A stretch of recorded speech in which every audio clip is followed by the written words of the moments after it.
Well, I grew up in Yellowknife in the 1960s and 1970s, and there's lots of music going around in the house. My mom was a church organist here and for a number of years, and my brothers were bringing home Bob Dylan and Neil Young, Joni Mitchell LPs at the time, along with a lot of Rolling Stone magazines. Came home one day, and there was a bunch of drum shells and boxes of parts and cymbal stands and cymbals and stuff that were sitting on the floor. I guess my folks had sort of got somebody to round up some gear, so I ended up putting together a drum set and played some drums for a while, played behind my mom and school bands. And well, I ended up in high school wandering over from the percussion section to the empty bass chair. The bass guitar was just kind of sitting there. And so as soon as I picked up the bass, I was playing in like about 4 different ensembles, playing from big band swing music to concert band music to chamber music. For about 4 years, I was just sort of playing non-stop in high school bands, community ensembles, and then, remember playing Handel's Messiah in a church downtown, and the bar gig started at 9:30, but the Handel's Messiah didn't end until 10, and I ended up just sort of throwing the bass down at the end of the last note of the Messiah and then running across the street so I could jump into my bar gig. So I got to play an incredible amount of music and just an incredibly rich variety of music for about 4 years, and that was before I went up to Grant MacEwan to study for 3 years, and I played just a ton of jazz there.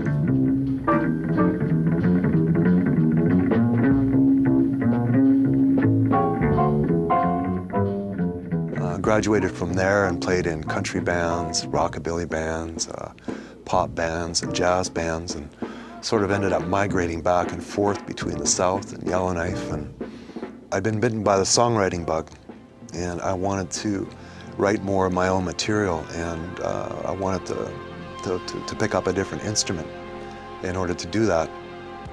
And so I thought about guitar, I thought about keyboards and stuff like that, but an ad in a music magazine caught my eye, and it was a new instrument called a Chapman stick, which is sort of like a bass guitar hybrid instrument that had been developed through the 70s.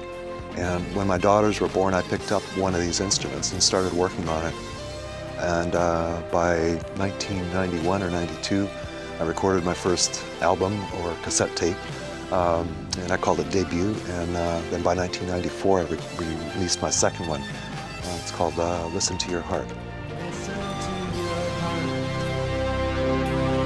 Listen to your heart. So all the way through the 90s, I was still playing bass.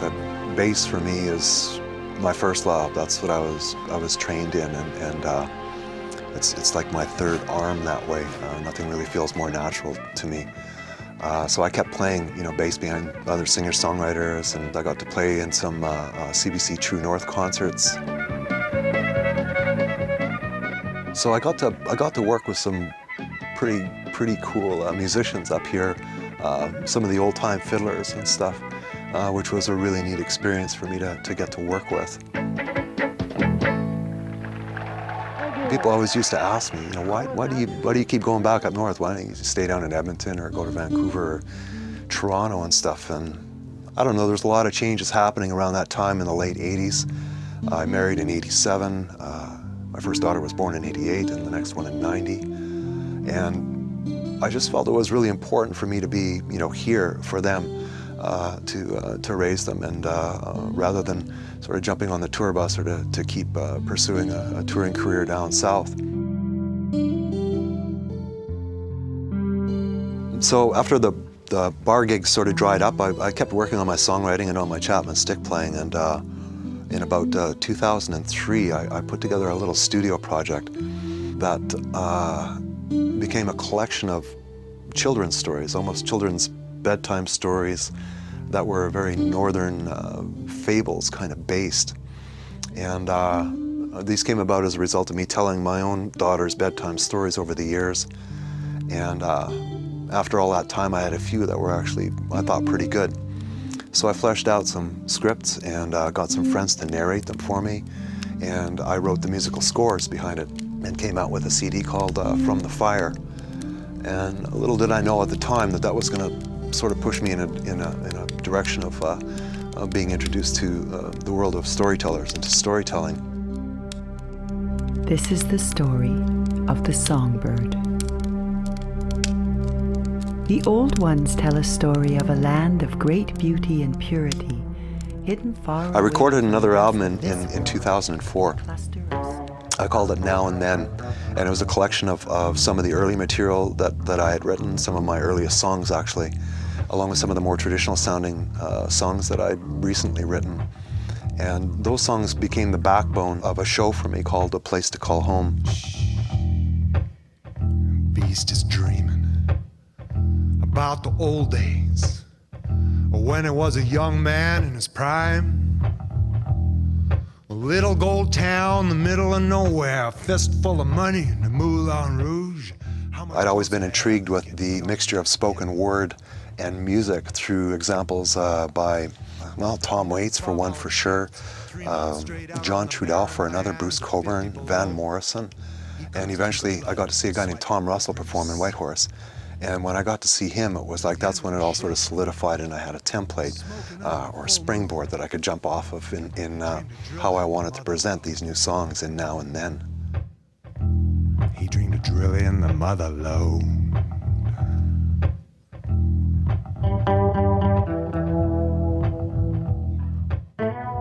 I performed the first pieces from that show at a showcase in Whitehorse for an organization called Performance Creative Canada. And the songs were incredibly fresh, maybe a few weeks old. But I got on and I did this short 20 or 30 minute set for the audience of delegates there who turned out to be artistic directors from different festivals and different theaters in the South. And well, what I was doing on stage resonated with them, and they really liked it. And that ended up, for me, getting my first bookings in the South. And since that time, I've gone on to perform the show almost across Canada and also into the US as well. After all, the trees have been cut down. After all. So now after 3 years, and with all of the experience that I have with my first show, A Place to Call Home, I'm coming up with my second show, and I call it Shack Tales. The title taking from, well, this little 1930s squatter shack that I live in the heart of Yellowknife's Old Town, and where I've raised my family for the last 20 years. It's pretty much a sequel to A Place to Call Home, in that I pick up my story from the time when my children were born, right through to the time when they leave home. And I sort of ask myself a question of, well, where am I at now, and where do I go from here? Here's the big picture. Here's all the pieces of the story or the different stories that I have, and placing them right in the middle of the mural. And a huge part of that is just sort of making sure that, I don't know, that the picture is covered that way. And then also in this next part as well, just sort of trying to interlink all of these stories to just make sure that the connection is sort of full, as opposed to maybe there's one section that has a whole bunch of stuff and another section that doesn't. So just trying to make sure that the picture is sort of homogeneous all the way out. And again, just a visualization of the show and what I'm going to be speaking about as well. So 46 years I've lived in this town. 23 of those years in this 562 square foot squatter shack.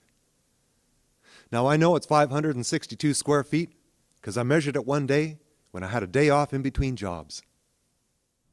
The nature of the show is that it's a collection of stories. There's numerous stories, and they kind of bounce around all over the place. But there's almost like a weaving effect that sort of happens as well. And there's an interlude section sort of in between each one. Because what good is a revolution if you can't dance, right? And that's where I'd be. It cannot be denied just the emotional stimulus that the music will bring to a certain piece. And it's always been a goal of mine to be able to strike the balance between the music and the spoken word, and to get them to complement and to support each other. The first time you looked deep into my eyes, forgot my And so, name. just getting the narrative down because that's more or less going to be fixed. There's the story. That's what I'm going to be talking about. That's what I'm going to be speaking from the stage or when I'm telling you the story. But the part that really can float is the music that way.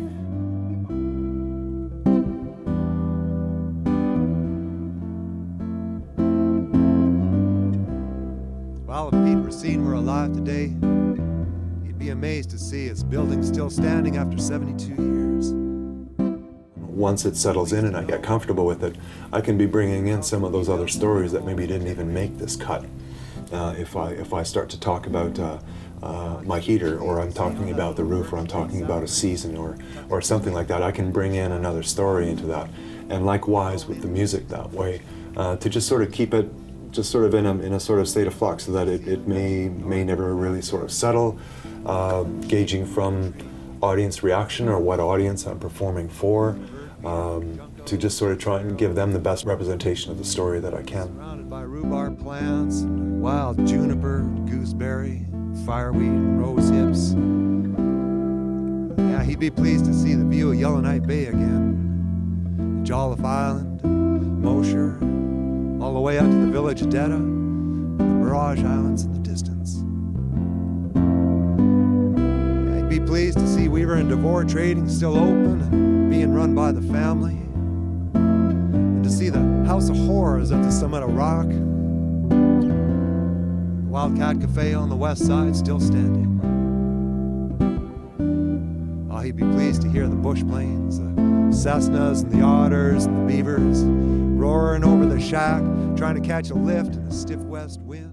So Shack Tales combines, my own personal reflections on that history, but also I look on it in the context of the shack where I live, how long it's been around, its history, and also within the community that I grew up in and still live in, and its history, so that I can hopefully find my own answer so that I can move forward. That was the Weaver and Devore Trading Post.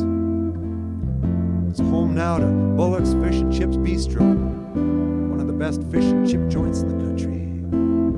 Deep and pan frying the fresh trout and whitefish fillets, just as quickly as a fisherman can fill it.